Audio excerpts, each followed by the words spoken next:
I'm going to walk you through how the sports card grading system is just like our banking system and the Federal Reserve.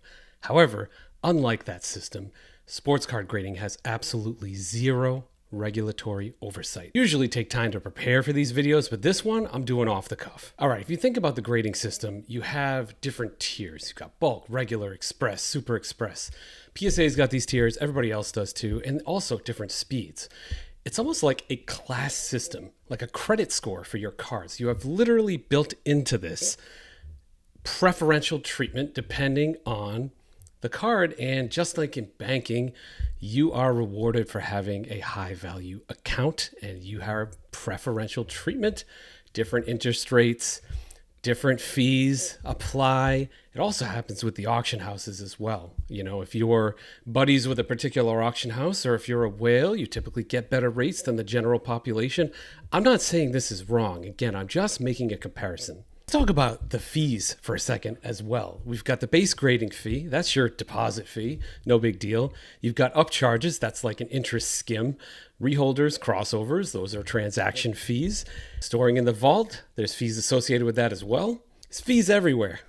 You think about the path. If you buy a card, like here's a Cooper Flag rookie card. I just ripped one of these boxes the other day.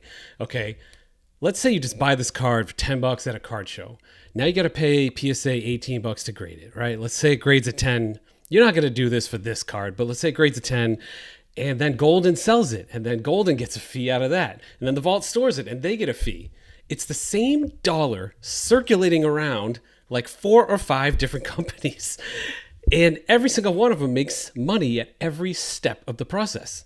It's like passing through a toll booth. They've created a Federal Reserve of cardboard. What's crazy is they can adjust the yield by supply and demand. So PSA, let's say tomorrow, Nat Turner says, all right, it's Tuesday and I'm in a bad mood.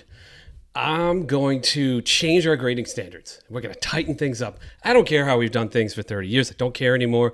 We're just going to tighten up grading standards, okay? The prices are going to rise, the whole grades. And if he felt the other way tomorrow morning and loosened them up, liquidity would flood the market. What does that feel like to you? That is literally like monetary policy. A company like PSA can actually control inflation, just like our Federal Reserve. Not in dollars, but in slabs that equate to dollars in our hobby. Now, you may say, like, who cares? That's just how this works. And you might be right. And again, I'm just comparing the card world to the financial system. But we have seen mega consequences in the financial system before, many times. We probably will again. It was like the hobby used to be about collecting, and now it's more about leverage. If you are just keeping the cards and you're not part of that financial system, maybe you just grade it and keep it, then it's a little bit different. But otherwise, there's leverage involved. And it's almost like grading isn't authentication anymore. It's asset certification. It's crazy. My question to all of you is, if PSA doesn't exist or if grading doesn't exist, can you exist without them?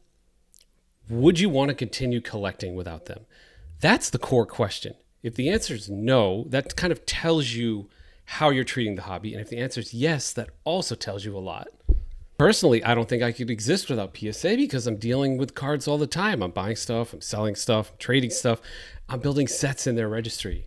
I've accepted the fact that they are like a bank, and like Bank of America, there are fees involved, there are upcharges involved, there are certain reward tiers for balances in certain accounts, and you're going to be treated differently by the grading companies accordingly. So if you want no BS takes like this, just hit the follow button. I'm going to be doing a lot of different analysis on companies in our space. I've got prediction videos for what I think will happen in the next few years.